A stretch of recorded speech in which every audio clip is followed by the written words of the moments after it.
Voilà, donc nous sommes ici présents en Fédération Société Posédoc devant le port pour un arrêt de travail de 48 heures qui démarre aujourd'hui. Et en fin de compte, voilà, par rapport au problème de la réforme retraite, que nous les quasiment contre parce que tout simplement ils remettent en cause, on va dire en gros, certains acquis que nos camarades ont négociés pour nous l'année dernière. Cet avantage, c'est quoi? C'est la pénibilité dans certaines fonctions de notre métier, parce que le métier quand même reste pénible, même si certains croient qu'en fin de compte tout est automatisé. Non, c'est pas comme ça. Parce que cette loi disait que quelqu'un que, par exemple, il travaille dans un métier pénible, il peut aller en retraite 4 ans avant l'âge de départ. Ça veut dire, actuellement, à 62 ans, quelqu'un peut partir à 58 ans. Ce qui est, on va dire, en gros, on va dire, mieux qu'aller à 64 ans. Et par exemple, la loi, si cette réforme passe à 64 ans, les camarades ne pourront pas partir à 58 ans, par exemple, s'ils sont concernés dans le dispositif de pénibilité, ils vont partir à 60 ans. C'est-à-dire, en gros, on fait un pas en avant et en 2023, on fait un pas en arrière.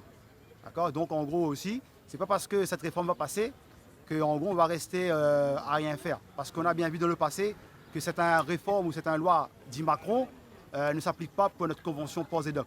Donc, on ne baissera pas les bras et s'il y a des mouvements à faire par la suite, à l'appel de notre Fédération nationale des ports et docks, on va suivre, parce que comme on dit, on n'a rien sans rien, donc on ne va pas rester dans notre coin à rien faire.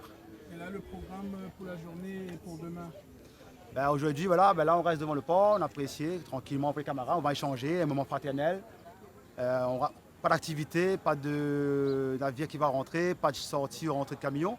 Comme on disait tout à l'heure ce matin, ils disent qu'en gros, voilà, c'est bloqué, c'est pas bloqué. C'est que les travailleurs du port, soit les portuaires et dockers, ne travaillent pas aujourd'hui. Donc, je ne vois pas qu'est-ce que ça sert. Un camion va rentrer sur le port alors qu'il n'y a personne qui travaille. Et là, on reste là et demain, ça sera pareil. On va faire pareil, on va apprécier entre nous les camarades, échanger, parler, discuter et voilà, profiter des échanges et ainsi de suite par rapport à cela. CGT, nous les pas plus, nous les pas moins, respectons-nous. CGT, allez, allez, allez, allez, allez, allez, allez, CGT, allez, allez, allez, allez, allez, allez, allez, CGT. Aujourd'hui, les politiques doivent être aux côtés des travailleurs parce que cette réforme, elle n'est pas populaire, elle est injuste.